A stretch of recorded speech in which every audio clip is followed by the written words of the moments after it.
বাংলাদেশ আজকে ফুটবল ম্যাচটি হেরে গেলেও কিন্তু বাংলাদেশের ফুটবল কিন্তু আজকে জিতে গেছে। তো এই ভিডিওতে আলোচনা করব বাংলাদেশের কোথায় কোথায় আরো ঠিক করতে হবে এবং বাংলাদেশ আজকে কেমন খেললো এবং কিভাবে বাংলাদেশের ফুটবল জিতে গেল ম্যাচ হারার পরেও। তো আসুন ভিডিওটি শুরু করি। তো দেখেন, এর আগে কিন্তু বাংলাদেশ অনেক ম্যাচ খেলছে, এশিয়ান কোয়ালিফায়ার বলেন, ওয়ার্ল্ড কাপ কোয়ালিফিকেশন বলেন, ফ্রেন্ডলি ম্যাচ বলেন, কিন্তু আপনারা যদি একটি জিনিস লক্ষ্য করেন যে এর আগে কি কখনো বাংলাদেশের ফুটবল ম্যাচ নিয়ে এতটা উন্মাদনা হয়েছে কিনা আমার জানা নেই। আজকে যে ফুটবল ম্যাচটি হলো, এই ফুটবল ম্যাচটি হওয়ার আগ থেকেই কিন্তু বাংলাদেশের ফুটবল ফ্যানরা একটি বড় আকারের উৎসব হিসাবে ম্যাচটি পালন করছেন এবং বাংলাদেশের যে ফুটবল আলট্রাস আছে এদেরকে আমি স্যালুট জানাতে চাই। এরা কিন্তু স্টেডিয়ামে সামনে ফুটবল এই ম্যাচটি শুরু হওয়ার অনেক আগে থেকেই তারা অবস্থান নিয়েছেন এবং আমাদের টিমকে চিয়ার আপ করছেন এবং অনেক কিছুই করছেন কিন্তু তারা আজকে স্টেডিয়ামে। আর আজকের ম্যাচটিতে যদি দেখেন যে বাংলাদেশের অনেক বড় বড় সেলিব্রিটিরাও কিন্তু আজকের ম্যাচটি দেখতে আসছিলেন এবং এছাড়াও মেয়ে ফুটবল ফ্যানরাও কিন্তু আজকে বাংলাদেশের ম্যাচ দেখতে আসছে, যেটি সচরাচর খুব একটা দেখা যায় না। আর এর আগে কিন্তু আমরা বাংলাদেশের ম্যাচ যখন হতো তখন কিন্তু দেখা যেত যে স্টেডিয়াম ফুল ভরতই না। তবে আজকে স্টেডিয়াম দেখলে বোঝা যাচ্ছে যে বাংলাদেশের ফুটবল গ্রো করতেছে। আমরা হয়তো আজকের ম্যাচটি হেরে গেছি, তবে আমরা জিতে গেছি এই জায়গায় যে বাংলাদেশের ফুটবল ইনশাল্লাহ অবশ্যই উন্নতির দিকে যাচ্ছে এবং ফুটবল বাংলাদেশকে আরো অনেক উচ্চতায় নিয়ে যাবে বলে আশা করা যাচ্ছে। কেননা এই যে ফুটবল উন্মাদনা, আজকের ম্যাচটির আগে আমার মনে হচ্ছিল কেন জানি যে হয়তো ওয়ার্ল্ড কাপ শুরু হয়ে গেছে। এই ওয়ার্ল্ড কাপের সময় কিন্তু বাংলাদেশের মানুষজন যেভাবে খেলা দেখে, ফুটবল খেলা দেখে এবং ফুটবল উদযাপন করে, আজকের ম্যাচটি কিন্তু সেই ভাইবসই দিয়েছে বাংলাদেশকে। আর আজকে আপনারা দেখবেন যে বড় বড় শহরগুলোতে কিন্তু বড় বড় প্রজেক্টরের মাধ্যমে কিন্তু খেলা দেখানো হয়েছে সব জায়গায়।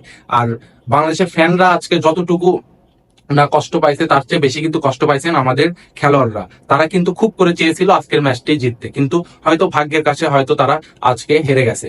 আর বাংলাদেশের এখন খেলায় যদি আসি, মূল খেলায় যদি আসি, আজকে কিন্তু শামিদ সোম কিন্তু তার ডেবু করে ফেললো বাংলাদেশের হয়ে। আর শামিদ সোমও কিন্তু অনেক ভালো একটি পারফরমেন্সই আজকে করছেন। আর রাকিব হোসেন আজকে তার গোলটি করছেন। তবে বাংলাদেশ তার ফার্স্ট হাফে যে খেলাটি খেলছে এটি কিন্তু খুব একটি ভালো ছিল না, বরঞ্চ ফার্স্ট হাফে কিন্তু সিঙ্গাপুর বেশি ডমিনেট করছে। তবে সেকেন্ড হাফে লাস্টের দিকে বাংলাদেশ আজকে আমাদের যে খেলা দেখাইছে, এই খেলা দেখার পর আমার মনে হচ্ছে যে বাংলাদেশের ফুটবল ভবিষ্যতে আরো অনেক গ্রো করবে। কেননা সেকেন্ড হাফে এত পরিমাণ অ্যাটাক করছে বাংলাদেশ সিঙ্গাপুরের বিপক্ষে যে সিঙ্গাপুরের ডিফেন্ডাররা প্রায় ভেবা জায়গা খেয়ে গেছে, এরকম অবস্থা হয়ে গেছিল।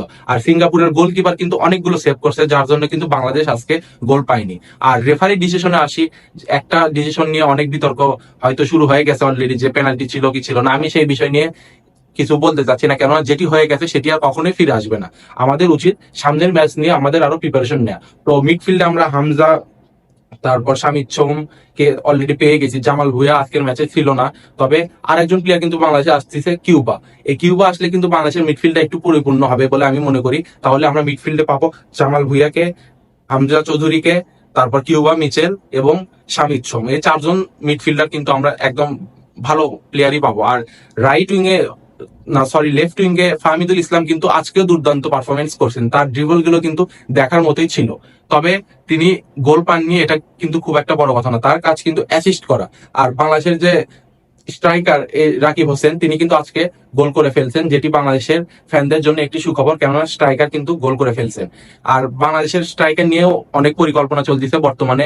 বিশেষ করে আমি যা নিউজ দেখলাম সেটা থেকে আমি আপনাদের সাথে শেয়ার করতেছি যে ডেনমার্কের থার্ড ডিভিশনের একটি ক্লাবে একজন বাংলাদেশি বংশোদ্ভূত স্ট্রাইকার আছে, যিনি 30 ম্যাচে 20 গোল অলরেডি করে ফেলছেন। তো তাকে কিন্তু বাংলাদেশে নিয়ে আসার পরিকল্পনা চলতেছে। আর তিনি আসলে আমার মনে হয় স্ট্রাইকিং এর সমস্যাটা একটু হলেও কমবে। তবে আজকের পারফরমেন্সে কিন্তু বাংলাদেশের প্লেয়ারদের কোনো কমতি ছিল না বলে আমি মনে করি।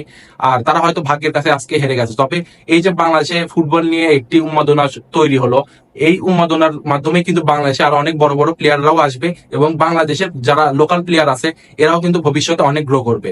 মোট কথা হচ্ছে যে ফুটবল যদি গ্রো করে, আমাদের দেশের ফুটবল কমিউনিটি যত গ্রো করবে ততটুকুই কিন্তু আমাদের দেশের ফুটবল গ্রো করবে। আমাদের দেশের ফুটবলের ক্লাব যত আরো উন্নত হবে ততই কিন্তু আমাদের জাতীয় দল আরো উন্নত হবে। তো আজকের পারফরমেন্সে কিন্তু একদম হতাশ হওয়ার কিছুই নেই। আশা করি বাংলাদেশ আরো ভয়ঙ্কর রূপে ফিরে আসবে এবং এই শামিদ সোম, হামজা চৌধুরী, কিউবা, মিচেল, জামাল ভুঁইয়া এরা তাদের মেধা দিয়ে, তাদের শ্রম দিয়ে বাংলাদেশ ফুটবলকে অনেক উপরের স্তরে নিয়ে যাবে। আর এটা তো কেবলমাত্র শুরু। বাংলাদেশের এখনো আরো অনেক দিন বাকি আছে কিন্তু এই ফুটবল নিয়ে উন্নতি করার, কাজ করার। আর বাংলাদেশের মানুষের ভিতর কিন্তু বাংলাদেশের ফুটবল নিয়ে কিন্তু অলরেডি তাদের মাথায় ঢুকে গেছে যে এখন থেকে বাংলাদেশের ফুটবল তারা ফলো করতেছে। এটা কিন্তু অনেক পজিটিভ একটা দিক, যে আপনি যে জাতি সবসময় ক্রিকেট খেলা নিয়েই ব্যস্ত থাকতো, তারা কিন্তু ক্রিকেট থেকে মুখ ফিরিয়ে নিয়ে বর্তমানে ফুটবলের দিকে তারা মুখ দিচ্ছে। তো এই জন্য হয়তো বাংলাদেশের ফুটবল আরো উন্নতি হবে। তো এই ম্যাচ থেকে আমাদের হারের চেয়েও বেশি মাথায় রাখতে হবে যে আমরা যে ফুটবল কালচার তৈরি করতে যাচ্ছি বাংলাদেশের, সেটি কিন্তু বাংলাদেশকে ভবিষ্যতে আরো অনেক বড় পর্যায়ে নিয়ে যাবে ফুটবলে। তো আশা করি বাংলাদেশ আরো অনেক বড় কিছু করবে এবং নেক্সট ম্যাচের প্রস্তুতি আরো ভালো করে নেবে এবং নেক্সট ম্যাচ বাংলাদেশ জিতবে। তো এই বলে আমি আমার ভিডিওটি শেষ করতেছি। আর হ্যাঁ, আপনারা যদি চান যে ফুটবল কমিউনিটি আমাদের দেশে বড় হোক, তাহলে আমাদের মতো ছোট ক্রিয়েটরদের আপনারা সাহায্য করুন এবং সাবস্ক্রাইব করে আমাদের পাশে থাকুন, তাহলে কিন্তু বাংলাদেশের ফুটবল গ্রো হবে। তো আশা করি ভিডিওটি আজকে ভালো লাগছে। ভিডিওটি ভালো লাগলে সাবস্ক্রাইব করে আমাদের পাশে থাকুন। ধন্যবাদ।